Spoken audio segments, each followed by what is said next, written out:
Sebuah angka yang mengejutkan telah mengguncang kota pelabuhan Batam yang ramai. Sebuah angka yang berbicara banyak tentang potensi masalah besar, 20 juta rupiah. Ini adalah harga yang diduga. Biaya tersembunyi untuk setiap kontainer yang ingin keluar dari pelabuhan. Ini bukan tarif resmi atau bea cukai yang tercatat. Ini adalah pajak gelap, dibicarakan secara berbisik di area bongkar muat dan di tempat istirahat truk. Laporan datang dari orang-orang yang membuat pelabuhan tetap berjalan. Para pekerja sopir truk yang melukiskan gambaran pemerasan yang mengkhawatirkan. Mereka mengklaim pembayaran ini adalah satu-satunya cara untuk menjamin kelancaran dan kecepatan pengiriman barang, mengubah prosedur standar menjadi negosiasi berisiko tinggi di mana waktu adalah uang, dan keheningan diduga dibeli dengan sejumlah besar uang. Laporan awal tidak dari ruang rapat atau konferensi pers resmi, melainkan dari lapangan, dibawa oleh suara-suara yang menyaksikan kesibukan logistik setiap hari. Para pekerja ini, tulang punggung rantai pasokan, menggambarkan sistem di mana pembayaran tidak resmi menjadi aturan tak tertulis. Tambahan 20 juta per kontainer adalah beban besar, terutama bagi usaha kecil dan menengah. Dugaan ini bukan sekadar transaksi keuangan, ini potensi pengkhianatan kepercayaan publik dan ancaman terhadap integritas perdagangan di zona ekonomi penting. Mengidentifikasi pelaku utama dalam dugaan skema ini membutuhkan kehati-hatian agar tidak berspekulasi sambil mengakui keseriusan laporan. Keluhan awal menunjuk jari pada oknum. Istilah yang digunakan untuk menggambarkan individu atau elemen nakal yang bertindak di luar kapasitas resmi mereka. Mereka ditakan sebagai orang-orang di lapangan.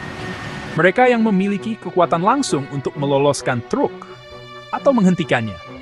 Laporan menunjukkan bahwa mereka tidak bertindak sendiri, tetapi merupakan bagian dari upaya yang lebih terkoordinasi, memanfaatkan celah prosedur untuk keuntungan. Namun, penting untuk ditekankan bahwa tuduhan ini tidak mencoreng setiap pejabat. Banyak personel jujur bekerja keras setiap hari untuk memfasilitasi perdagangan yang sah. Pelabuhan secara inheren adalah lingkungan yang kompleks. Pertemuan berbagai lembaga, perusahaan swasta, dan jaringan logistik yang semuanya beroperasi di bawah tekanan waktu yang sangat besar. Kompleksitas ini dikombinasikan dengan lapisan birokrasi secara tidak sengaja dapat menciptakan lahan subur yang sempurna bagi praktik korup untuk berakar. Setiap langkah dalam proses pengeluaran, mulai dari pemeriksaan bea cukai dan inspeksi karantina, hingga verifikasi dokumen dan izin keluar, menghadirkan potensi hambatan. Jika seorang pejabat atau kelompok memiliki kekuasaan diskresioner untuk menunda atau mempercepat kontainer pada salah satu tahap ini, mereka memiliki pengaruh yang signifikan. Permintaan pungutan liar menjadi alat untuk mengeksploitasi pengaruh ini, memangsa keputusasaan bisnis untuk menghindari penundaan yang mahal.